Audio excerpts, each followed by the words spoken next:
Hello, everyone. AI is powerful, fast, and everywhere. But can Christian freelancers, actually kahit sino namang freelancer, not necessarily Christian, can we use it without crossing spiritual lines? So in today's episode, we're giving you 5 tools. 5 tools we can use actually, not just with trust. And how AI can lead to, oh my goodness, controversial, can lead to sin. What to do instead. So, ang topic ng episode na ito is, can Christian VAs use AI without sinning? And then we're going to share 5 tools plus discernment tips. So, hopefully this will be shorter than 30 minutes. So, please do stay at the end dahil meron tayong mga tips about this AI. Ayun. So, before that, let's have an opening prayer first. Let's remember that we are in the presence of God, in Him, the Father, the Son, the Holy Spirit. Amen. Lord, we praise you, we glorify you, we honor you. We thank you for blessing us these past few days. We're grateful for the resources and the people you're sending our way so we can bless others too. Please forgive us when we don't listen to you. We lift up every person who's watching and listening to this podcast. We lift up to you ourselves. Send your Holy Spirit so we will always have the courage to say the right words, to share only your truth. Help and remind us that everything we do is a means to glorify you as well as serve others. We believe that whatever success we have, we owe it all to you. All this we pray in Jesus' name. Amen. In the name of the Father, the Son, the Holy Spirit. Amen. So ayan, again, our topic is, can Christian VAs or just virtual assistants in general and freelancers use AI without sinning? O, di ba? Kailangan may mga ganun. 5 plus discernment tips. Ayun, so again, we are Connie and Belle, and this is Freelancing with Faith. The channel or podcast where our number one freelance business partner is God. So again, this is a Filipino-English session na kaya talagang meant for Filipino. Ang sabi pa ng aking consultant, yes. Mostly, ang audience daw natin is female, surprisingly. Huh. Kaya, hello mga sis. Welcome to our channel. And if you're watching us for the very first time, make sure that you click that subscribe button as well as the bell icon to get notifications. Live kami on Tuesday, but recorded kami on Friday.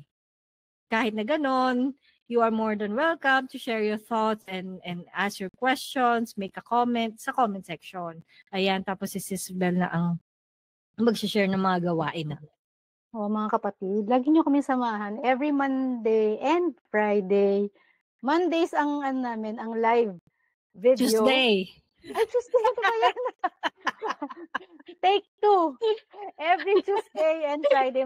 Tuesdays when we go live with singing praise and worship songs. So kung wala kayong ginagawa on Tuesday afternoon, samahan nyo kayo mga kapatid. Mag praise and worship tayo kay Lord. Every Tuesday yan mga kapatid.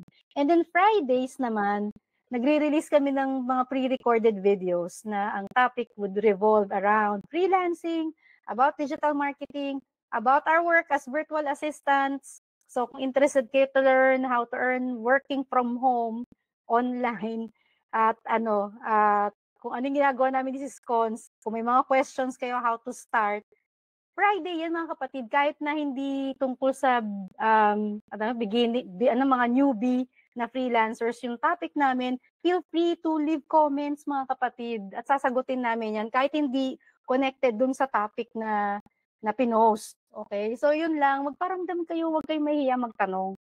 We won't bite. Correct. I promise.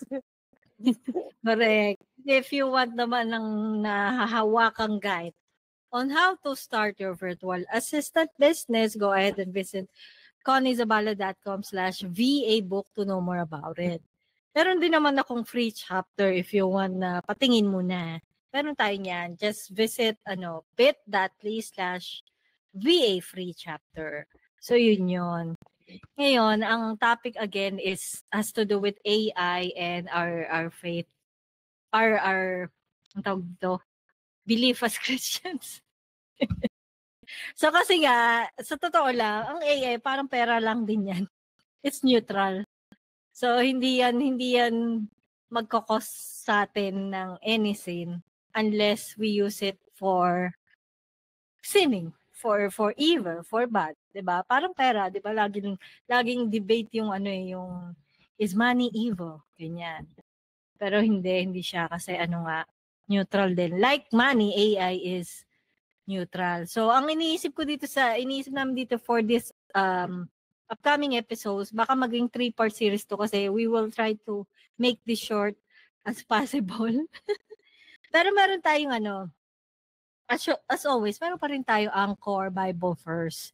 And this is coming from Matthew chapter 25 verses 14 to 30. Hindi ko na kasi mahaba siya. Nakita niyo naman.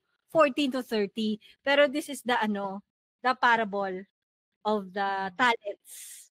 'Di ba parang merong isang pinanating may-ari na may mga servant tapos iniwanan nila ng talents, 'di ba? Merong 10, 5, and 2, or 1, or kung ilan man yun, doesn't matter. So parang yung first 2, 'di ba, nila, minultiply, ininvest, or kung ano man yun, tapos kumita, bumalik. Pero yung pangatlo, tinago niya lang. So hindi kumita. So bumalik yung nagbigay nung talents. Naging accountable yung tatlo na anong ginawa nyo sa mga binigay ko sa inyo. Diba? So yung first 2, naaliw ba daw? Pinraise niya yung dalawa. Kasi may kita. Kumbaga may kita. Ngayon yung pangatlo, yung pinakahuli, sabi, dahil sa takot ko sa'yo, tinabi ko lang siya, tinago ko lang. Ito na, binabalik ko sa'yo. Ganon. So, ang reaction nung pinaka Master. bossing, yung master, bakit yun yung ginawa mo? Kung ininvest mo man lang to sa bangko, at least, kumita ako, 'di ba? Parang ganoon. So ang sa akin, for me, the reflection, the message of the story is lahat tayo may binigyan na gift. And AI is one of the gifts actually. Pero meron tayong gift na pwede nating i-improve. And AI is one of those tools na makakatulong sa atin. So it's not AI is not a competitor or kalaban. It's not the enemy. It's not. So, yun lang. Ang message is for us to use the talents that was given to us. Yun, for me. Ikaw ba, nung narinig mo yung parable, I'm sure alam mo na tong parable ng talents eh.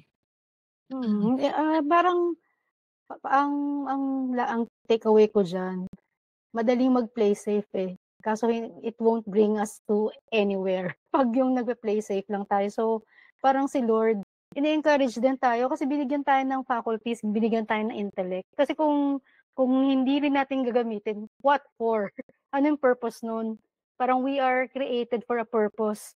So, dapat lahat ng mga gifts, lahat ng pino-provide sa atin ng Lord, i-maximize natin kasi for His glory din to. Wala siyang kinreate na bad kung tutuusin. Tayo lang mga tao ang nagmi-misuse or nagiging irresponsible kung ano man yung in-entrust sa atin, hindi natin inaalagaan. So that's the time na hindi na to serve yung purpose kung ano man yon yung binigay sa atin. Pero 'di ba? Across dun from beginning to end of the Bible, parang mula dun sa pag-take care ng creation hanggang sa dun sa tinatanong ni Lord, ano yung may offer natin for Him? So ito rin yun eh, one way of asking us eh. Ano yung 5 loaves and 2 fishes nyo? So yun lang, gamitin natin siya kasi hindi makakapag-perform ng miracle si Lord not unless magbigay tayo ng something na gagamitin din niya to perform those miracles. Hindi pwedeng itago, hindi pwedeng i-keep lang or hindi pwedeng ma-stuck na hindi tayo gumagalaw. So yun ang aking dyan. Movement. Ayan. So, share nyo naman kung ano if you're familiar. Kung hindi kayo familiar, just open the Bible to Matthew chapter 25, verses 14 to 30. Kahit anong Bible translation yan, pero kami, again, ang references namin is always the New American Bible Revised Edition. So yun. Kaya share nyo sa amin yung message ng parable na to, ng gospel na to. Ayan, sa comment section. So ngayon, ang next natin is to share with you yung, let's just say, top 5 AI tools na pwede natin gamitin, not necessarily as just Christian VAs, but as a freelancer or virtual assistants in general. Pero ini-insist kasi sa akin ni app na gamitin ko raw yung Christian. O sige, ayan. Sabi ko, Okay. lagi may disclaim. Anyway, ayun, syempre ang pinakauna dyan, number 1, napaka-popular na to, ChatGPT. Sa mga hindi nakakaalam, hindi ko alam bakit di nyo pa alam kasi kung ako alam ko na, dapat alam nyo na, dami ko sinabi. So yung ChatGPT is a writing helper and we can use that as free naman. Kahit hindi na marami nang maitutulong si ChatGPT with a free account. So actually ang daming use ni ChatGPT. Ang mga, let's just say na itong mga share namin is some of the things na pwede niyang gawin, although malawak talaga siya. So pwede siyang for writing helper. Pwede rin for brainstorming, content planning, summarizing. Tapos, actually, simula nung nagkaroon ng bagong terms and condition yung CapCut, 'di ba sinabi nila na any media that you put inside the software will be theirs kasi to use to repurpose without our consent. And then if we have problems, if somebody complains about the video, kung sino yung nasa video, siya yung liable, which is what? Parang kalokohan. So simula nung naano ko yun, nabasa ko yun. Kasi si ChatGPT yung hininga ko ng tulong, summarize this kasi napakahaba ng terms and conditions. Alam niyo na mga kapatid, feeling ko lahat naman tayo nagki-click lang ng I agree, tapos di mo binabasa talaga. Simula nung CapCut na yan, lahat ng bago ko i-click talaga, inaano ko summarize this for me. Tapos wag mong kalimutang i-highlight yung dapat na alam ko talaga. So it helps. Si Chat, grabe yung tulong ni ChatGPT. And if wala kang ChatGPT, meron namang iba, merong DeepSeek, merong Copilot, naku, napakadaming AI na makakatulong sa inyo.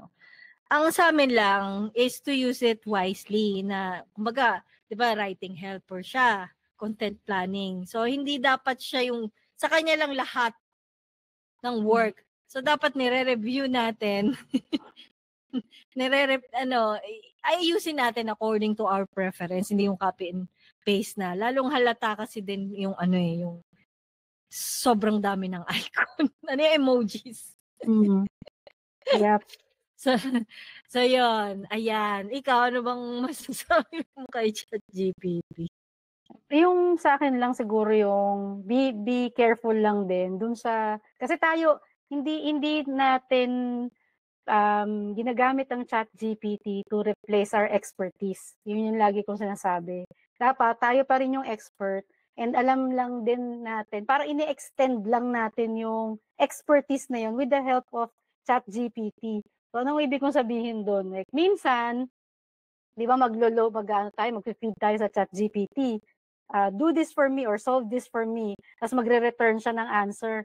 Yung iba kasi tinatanggap na lang as yun na yung final answer without challenging. Ita-challenge nyo rin minsan mga kapatid kasi minsan may mga times na mali yung yung nire-return ni ChatGPT. Marami na ako nahuhuli na gano'n. So, bilang expert, kailangan maging critical thinkers pa rin tayo na hindi natin dapat i-accept as, sinabi ni ChatGPT na, ito na yun, tama na to. Ita-challenge, why did you say, how were you able to arrive at this answer, ganyan. Tapos biglang mag-apologize, I'm sorry. Mag-ano siya, parang good catch na parang, oo nga, you're correct, hindi nga tama yung sinabi niya. So, yun lang, be mindful. Tayo, at the end of the day, tayo pa rin yung expert. Yung si Chat, kaya parang, yung sa mga yung kunyari, nasa photography kayo or something, di ba may mga terms na ginagamit? Kunyari, nagpapa-generate kayo ng image kay ChatGPT. Kami, na bilang hindi kami mga photographers, hindi namin alam yung mga mga FPS, yung mga frame rate per second, di ba? Hindi namin alam yon. Pero kayo bilang mga expert, yun yung gagamitin yung language ngayon para magkaintindihan kayo. So that applies to every profession. Kung ano yung expertise nyo, ilo-load nyo lang. Kasi otherwise, kung ano-ano, i-return ni ChatGPT, mahuhuli at mahuhuli nyo yun. At dapat hindi kayo mag-rely 100% unless talagang sobrang kilalang-kilala na kayo kasi nagbe-build kayo. Yung GPTs natin na tinatawag yung threads, binibuild yan over time. Hindi siya yung one time na nag-feed kayo, perfect agad yung result. Kailangan kilalanin muna rin kayo ni ChatGPT. So, bigyan nyo siya ng time to know your work, to know your tone, your voice. So, yun lang. Yun lang yung ko extra na input. Saka yun nga, reiterate yung sabi ni Sis Cons, yung emojis, yung mga M-dashes, yung mga mahahabang dash, yung M-dash ang tawag. Iwasan natin yun kasi yun yung talagang sobrang giveaway na siya, AI generated. Actually, nagre-react yung mga writers kasi yung iba ginagamit yan, yung M-dash.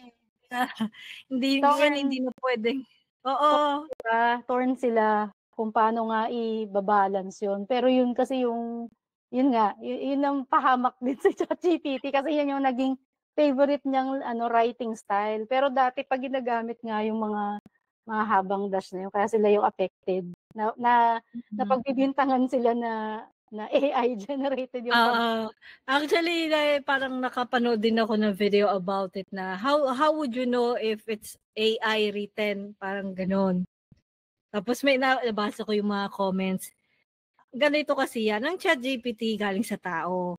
Ang maganda kay ChatGPT, na-train siya kung paano talaga maging writer. And one of those is to use those M-dash na yan, yung mahabang dash. Kaya parang, ba't tayo naiinis? Or bakit natin pinapansin na AI created yung writing? When tayo rin naman mismo yung nagturo kung paano mag-write. Oh, di ba? So, hindi not necessarily na AI lahat just because of the M-dash. Siguro yung emojis, yun yung mas matinding giveaway. Kasi hindi naman tayo laging ganun talaga. Let's admit it. Di naman. Saka yung yung paragraph. Yung sobrang yung pa yung isang nakikita ko, yung parang naka-isang paragraph, yung isang line lang, tapos naka-enter agad, isang line ulit. AI talaga eh. Siguro yung i-share ko na lang, merong prompt na pwede nyong gamitin kay ChatGPT, lagay nyo doon, humanize this. Yun yung makakatulong siya, tapos biglang niya na mukhang tao naman yung nagsulat. So kaya, hindi dapat yung parang, yung academic writing. So dapat pag sinabi nyo na, make this more conversational or casual yung tone, yun yung gagawin niya. Kasi pag academic, talagang parang, alam mo yun, yung essay type na parang, ano ba to? Textbook ba to? Hindi naman textbook. Kaya ako hindi ko maintindihan yung sabi niya. Diba? Yung mga navigate, diba? Hindi naman ginagamit ng pangkaraniwang sa conversation yung mga navigate, diba? Landscape. Yun yung mga tingnan natin. Delve. Favorite. Yes. Ayan, teka lang. Nag-close bigla yung outline ko. Anyway. So, yun. Alam niyo na. And it can be trained. Ang maganda, ang galing nga, ang bilis rin namang matuto ni ChatGPT. So, tayo pa rin yung may control dapat. So, wag nating abusuhin. Tapos, sa next naman, ito Grammarly. Actually, I think Grammarly is mga naunang tools na to. As in, dati pa to. Na actually, minsan napapaisip ko kung do you need Grammarly pa ba if may ChatGPT when it comes to writing. Ayun. So, siya, yun na, nasa Word na, nasa pangalan na nung app. Grammar. Improving grammar, clarifying tone, and making your writing more client-ready. So, actually sa akin, kung gagamitin ko to, actually hindi ko na to ginagamit lately. Pero kung ginagamit ko to noon, more on tamang punctuation or yung in, on, yung mga simple. Preposition. Kasi nakakalito. Ayan. So, yun lang. Kasi ngayon, at least ngayon yung Google, yung Docs, kahit papaano, ano na siya, marunong siyang mag-suggest na ng mga, dapat ganito yung i-ano mo. Parang nilaline niya yung mga dapat i-improve. Ayan. Pero yung Grammarly, nag-exist na yan before ChatGPT pa. Ang tagal na yan. And we can use it free to yun nga, for the grammar and ano. Ayan, ikaw. Yung Grammarly, parang kung gusto nyo ng ease of use, yung parang mabilisan na hindi na kayong palit ng tab, pwede nyo i-install siya na Chrome extension para hindi na kayo kunyari, pupunta pa kayo dun sa pinaka website or dun sa ChatGPT para i-feed nyo yung text. Pwede nyo siyang i-install na kung Google Chrome yung gamit nyo, merong Grammarly na Chrome extension para kahit nasan kayong tab, siya, nagche-check na siya ng grammar nyo. So, yun yung mabilis na way para magamit, para ma-check agad yung grammar. So, yun lang.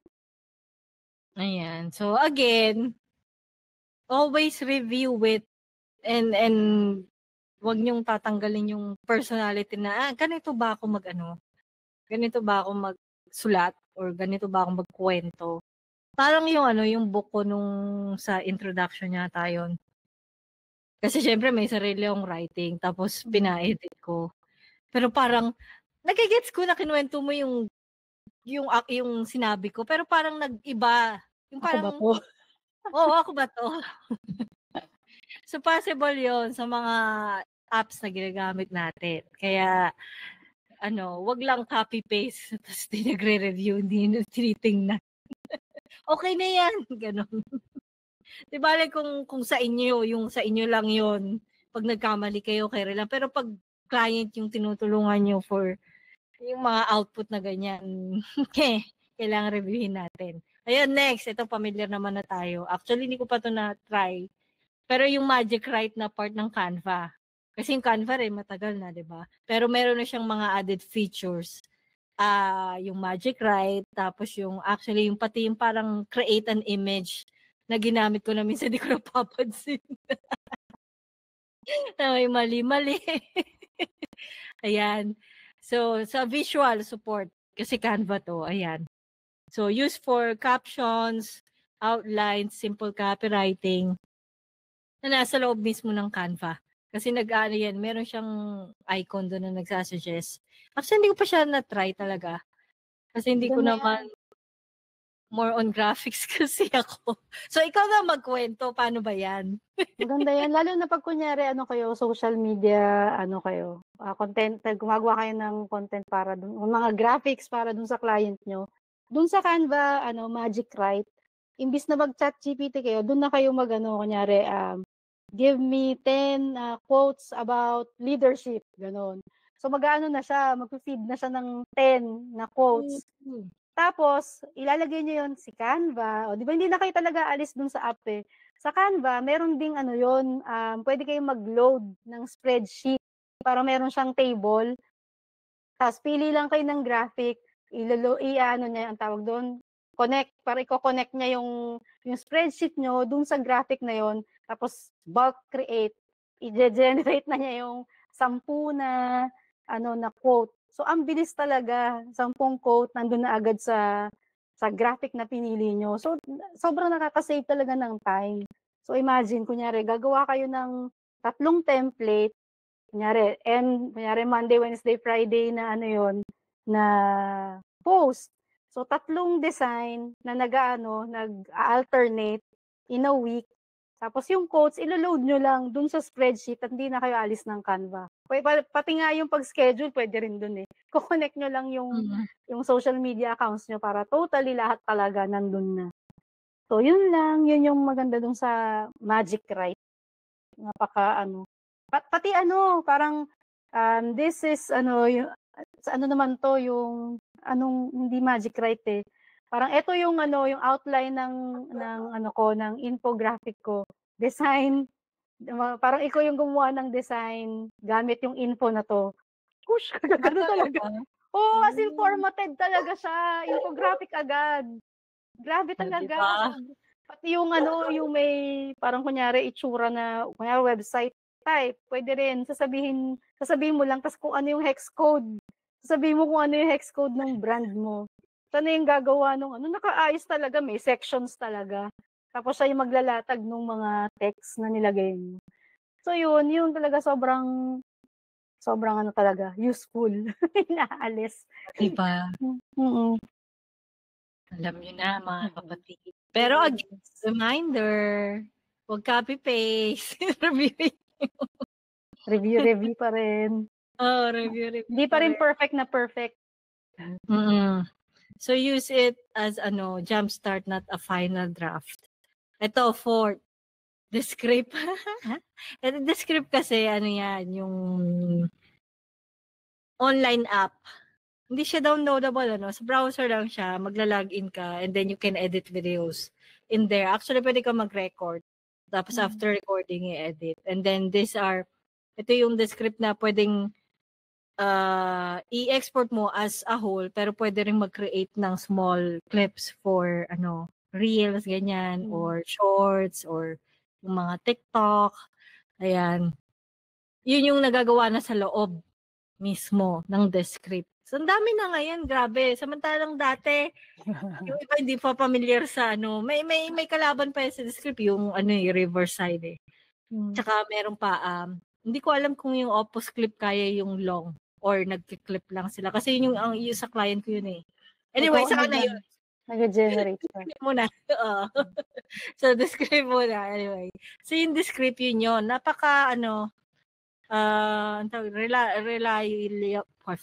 reliable pagdating sa pag-e-edit ng video. Basta maganda yung connection mo. Tapos yung pa, ang daming feature, di ba? Yung eye contact, tapos pwede niyang i-recreate yung voice mo if meron kang... May kulang na word. So, again, don't use, kasi dahil kaya niya na, baka possible din na mag-create tayo ng mga AI versions of the voice, yung mga ganyan na hindi naman sinabi ng may-ari ng voice na yon, di ba? So, again, i-share namin later kung kung ano yung magiging cost, bakit namin nasabi na can AI, di ba, yung mga ginagamit natin, can this lead us to sin? I-share namin later. So, yun yung pang-apat, the script. Yan. Si Sisbel lang nag-introduce niyan sa akin. Narinig ko na yun dati. Ayan. Bago namin i-share yung Ay, teka, baka may additional ka pa pala. Ay, hindi. Basta yung sa Descript, lang siya, parang maraming, ang tawag dun sa AI, tool, Underlord. Basta marami siyang parang kunyari, gusto siyang maghanap ng highlights dun sa buong. Kasi pag niload nyo yung video nyo, siya na yung automatic na nag-generate ng transcript dun sa buong video. Sa buong transcript na yun, pwede nyo utusan yung Underlord AI na gumawa ng mga highlights. Yun yung reels. Tapos, kung ipopost nyo na siya, usually ang ginagawa ko, kinukuha ko yung highlight na yon, tapos niloload ko sa ChatGPT para bigyan niya ako ng captions. Parang yun yung combination. So, lahat talaga AI ang pwedeng makatulong sa atin. Hindi katulad dati, di ba, yung para pinoproblema pa natin yung anong caption gagamitin ko dito. So, yun na yung pinakamadaling way. Kunin nyo yung transcript ng reel, tapos dalhin nyo sa ChatGPT, tapos write an Instagram caption for this, blah, blah, blah.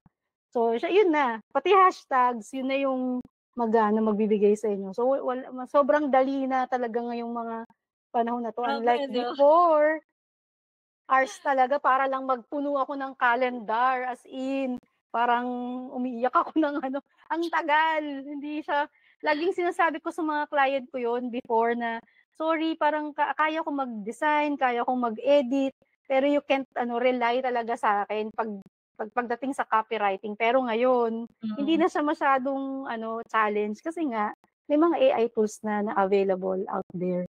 So yun. Diba?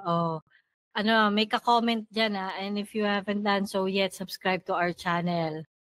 Mag-share kayo ng thoughts. Ano sa tingin nyo yung mga AI tools na shinare namin? Yan. Yung 5, na-experience ko lang to sa iba ng mga nagre-record sa Zoom. Otter AI. Kasi ano siya, transcription and note-taking. Actually, ang na-experience ko lately is yung Gemini. Kasi diba, dito sa Google Meet, pag ginamit mo, pwede mong i-set up na i-summarize niya. In fairness naman, naintindihan niya naman kahit na ganito combination. Tagalog. Oo, ang galing. So, ayan. Ang Otter AI is used for auto-transcribing Zoom meetings. Ayan na nga. Client interviews, podcast content. Ayan. Ang maganda lang naman sa Zoom is laging naman tinatanong na this, yung video is being recorded. So, the same thing with Otter AI. Yun. Tapos, ayan. Hindi na no more manual, minutes. Kasi yun yung pinaka-ayoko. Hindi ko alam bakit naging sekretary yung kurso ko. Isa sa mga ayaw kong gawin. Minutes of the meeting. Hindi na uso yun. Maghanap ka na lang ng AI na maggagawa nun for you. Grabe na. Yun na lang narating natin in fairness. So yun yung 5 na AI tools. Again, ChatGPT, Grammarly, Canva, Descript, tsaka Otter AI. Now, pag-usapan naman natin. Ay, teka, baka may i-add ka pala sa Otter AI. Ay, si Otter AI, ano pa yan, marami pa yan, may Rev, may basta mga ka-level ng mga ibang transcription service. Pero, ang worry ko lang din sa mga platforms na to, katulad niya, na-mention ni Sis Cons, tinatranscribe yung mga Zoom meetings. Kaso, yung mga platform na yon na tinatranscribe dati, meron na silang sarili dun sa loob. Like yung Zoom, meron na silang yung companion. As in, talagang, grabe talaga, ma-amaze ka talaga kasi minsan nag-meeting kami. Tapos tinurn on ko yon yung bagong feature ni Zoom, tinurn on ko. As in, grabe yung pag-organize niya nung minutes. As in, kung ano yung sinabi ko, ano yung sinabi nung kausap ko. Tapos, Belle is suggesting that ganyan. And then, nangyari si Juan is not agreeing to what Belle said. Well, grabe talaga. As in, na niya talaga. Totoo, tama naman yung pagkakasunod-sunod. Kasi nga, di ba, parang alam ni Zoom kung sino yung nagsasalita ng mga oras na yun doon sa specific na timestamp. Tapos, ang galing nung pagka-summarize nung minutes. So, I'm not sure kung anong gagawin ngayon ng mga platforms na to na nakafocus lang sa transcription, kung paano pa sila mag-evolve para ma-retain yung current customer base. Kasi grabe talaga. Parang kaliwat ka na. Grabe talaga. Ito nga yung Go. Tayo dati, mano-mano pa yung transcription, di ba? Talagang as in, may credits isa lang pa. sa offer. Di ba may credits pa yun? Parang every load mo, depende pa dun sa minutes mo, kung magkano or in terms of number of credits yung ibabawas. Meron pa nga akong nagamit dati yung Rev, ang tawag Rev. Kasi basta sa mga transcription service, yun yung parang pinaka-accurate . Pero ano yun, parang sa minutes, may halaga siya, parang per 1 minute, may blah blah dollars. So ngayon, 'di ba, ano mangyayari sa mga to? Grabe talaga yung anyway. So yun mga kapatid, marami out there. Parang kung meron kayong problem na usually naiisip nyo napaka-tedious naman ito, napaka-annoying na ng ginagawa ko everyday, mano-mano. Chances are may AI tool para dyan. Kailangan nyo lang i-search, parang basta AI. Tanungin nyo, o kaya tanungin nyo sa ChatGPT. This is my problem. Is there a way to automate this? Magsasuggest siya ng workflow. Basta yun. Huwag na magpaka-bayani. God are the days na nabingi-bingi ka na kakaulit. Ang haba. Ang 15-minute na na itatranscribe, times 4 Yun yung computation ko dati. Parang 1 hour mo siya tatapusin. Paano pa kung 1 hour yung video? Mga 4 hours? Grabe, tagal. Kaya sabi ko, pag may accent pa yan. inaano ko talaga yun. Didelegate ko talaga yun dati. Grabe, di ko kaya. So, ayan. So, ayun. Sige. So, ang next section natin is, paano nga ba natin masasabi na ang AI can lead to sin? Again, it's not the AI, it's us. Kung ano yung ginagamit natin. Again, medium lang yung AI, tools lang siya. So, hindi siya AI is not a sin alone. Tayo yun gagawa. So, pag ginamit naman natin na sobra-sobra, ito meron kaming nilagay na may tips din pala kami. So, may short ang tawag dito, reason kung bakit tayo why AI can lead to sin and paano natin i-avoid yan. Yun yung may acronym na. So, sa una, isa-summarize ko na lang, tapos feel free to butt in. So, yung 5 things na pwedeng maging cost, pwedeng maging effect ba for us para maging sin yung AI is gagamitin ng AI to deceive people, so deception, tapos naging tamad na tayo, laziness, which is a sin talaga, and pride na parang, may AI na si AI na lang tatanungin ko about things. Ganon. And plagiarism, kasi ChatGPT can, din, parang, ang tawag mo dyan, hindi niya na-check, kailangan minsan i-remind mo na, check mo muna yung content. Lalo na kung igagamitin mo siya as copy, nako, napaka-dangerous. So, it's ano ba yung plagiarism? It's copying without credit. It's copying other people's content na tapos i-own mo. So, isa pa yun. That's a sin. And then New Age practices na parang may mga tools na nga kasi ngayon. Naalala ko na naman yung ad na nakita ko sa YouTube. How to know if you're a witch? Huh? So yun, may ganun talaga. So may AI na talaga na that can offer, yun nga, tarot, manifesting, ayan yung discuss namin last week, yung numerology, tapos how to know if you're a witch kung interested kayo. Kaloka talaga. Hindi ko mag-gets yung ad na yun kasi check ko yung Come Jesus Come na video. Tapos bigla may ad sa una. Kakaloka. Tapos may chart pa siya. Tapos ang sabi niya pa, your birth is not accidental. It's blah blah blah. So ayun. So ayun, may mga AI na ganyan. So 'di ba?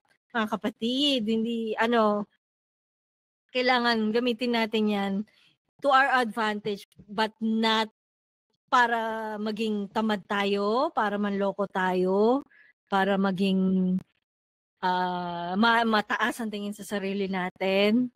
Ayan. Tapos magnakaw ng content ng iba. Diba? And lean on AI alone and forget about God. Yun. Mga ganyan. Ay, feel free to pag may Yung sa akin, ang number 1 ko talaga dyan na sobrang dangerous. Kaya nga use responsibly talaga. Yung nakikita ko yung yung using AI to deceive people. Like marami kasi mga tao na medyo gullible pa, yung hindi agad na sa spot kung AI generated yung content or legit na real people. So ang dami-daming 'di ba ang AI kasama na doon yung mag-generate ng video at gumamit ng voice AI generated din. So nakikita ko na ginagamit ngayon, like etong may isang estudyante kunyari basta ginagamit sa politics, ginagamit sa pagre-represent na kunyari ito yung sinabi kahit hindi naman pala totoong sinabi ng isang totoong tao. So yung mga tao ngayon, oo nga, nag-agree agad, ang bilis na ma-deceive. So yun yung lang ako na imagine kung mapunta siya sa maling mga in the wrong hands nga, magagamit talaga siya sa masama. Ang daming maloloko, and so ngayon pa nga lang na hindi pa masyadong gamit na gamit yung AI, polarizing na yung mga mga social media post, 'di ba? Graphics pa lang yun graphics pa lang. Ang bilis na maniwala ng mga tao. Ay, oo nga, ang bad nga niyan. Kahit hindi pa nagpa-fact check. So magpaano tayo, maging mapanuri tayo mga kapatid. Kasi hindi katulad dati na obvious pa, ay fake. Ngayon hindi, sobrang talaga, human-like na talaga yung mga videos na mapapaniwala ka talaga na it happened. Kasi nakukuha pa nga yung features ng totoong tao eh. Tapos niloload sa ginawa ba niya talaga yun? Di ba? Sobra. So pati bibig nagsasalita talaga na as if sila talaga yung nagsasabi ng message na yun. Kasi di ba naalala ko na may nakita akong recently, si Michael V. Kilala natin si Michael V, mga kapatid, yung artista, di ba? Ang sinasabi pa niya, nag-endorse siya ng product. As in talaga, boses niya talaga. Pero hindi talaga si Michael V yung gumawa ng ad. So, syempre, yung mga tao na, syempre, mga fans ni Michael V, mapaniwala, si Bitoy na yung nagsabi niyan, di ba? Bili tayo nito. Pero hindi siya hindi totoo. AI generated siya. Pero hindi siya halata sa unang tingin. Kasi boses talaga sa kamukha niya talaga. Grabe talaga, mga kapatid. So, yun lang. Sana yung mga matututo na mag-generate ng video, matututong gumawa ng mga images, maging responsable lang tayo, mga kapatid. Correct. And ito yung added tips naman to avoid yung sinning with AI. Clear, di ba? Clear. Saglit lang to. So, i-summarize natin. C is for check your heart. L is let God lead. E is evaluate results honestly. And then A, avoid replacing your voice. R is repent if needed, syempre. So, pag alam mo naman kung naloloko ka na ng tao o hindi, di ba? So, let's restart with integrity. So, hindi na namin lalaliman kasi dapat short nga lang pala to. Talaga to, parang hindi na short eh. Parang mahaba pa rin yung discussion natin. So, yun. Akala ko nga ito yung naka-chop-chop eh. Akala ko mali pa. Hindi. Episode 1 pa lang to. Hindi ko pa natapos yung second. Ayan, tingnan natin kung ano mayyaring output. But anyway, so sa mga share namin ngayong episode na to, can you share with us ano na yung ginagamit nyo? And then, merong bang time na naging uncomfortable na kayo? Like actually ako, ginagamit ko rin yung ChatGPT to send a message, ganyan. So, wag lang copy-paste. Kailangan, alam mo na, ako pa rin ba to? Ganon. Yun. So, share with us in the comment section. Let's discuss that. Again, yung engagement nyo, yung comment nyo, yung like, yung subscription, kung ano man yung ginagawa nyo sa channel namin. It helps na, parang kinakalabit nyo sa YouTube, i-ano mo to, i-up mo tong channel na to. Every time na may ginagawa kayo. So, yun. Any last thoughts? Last thoughts, use AI responsibly. Yan lang talaga. maging parang nga rin yan, money. Kung saan natin gagamitin, sana for helping other people and for glorifying God. Yun pa rin talaga. Makakalusot tayo sa ibang tao kung paano natin siya gamitin, pero kay Lord, kita niya tayo 24/7.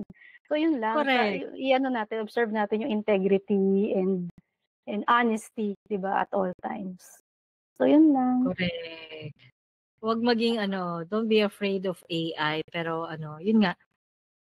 Gift yan ni Lord. Wag tayo abuso.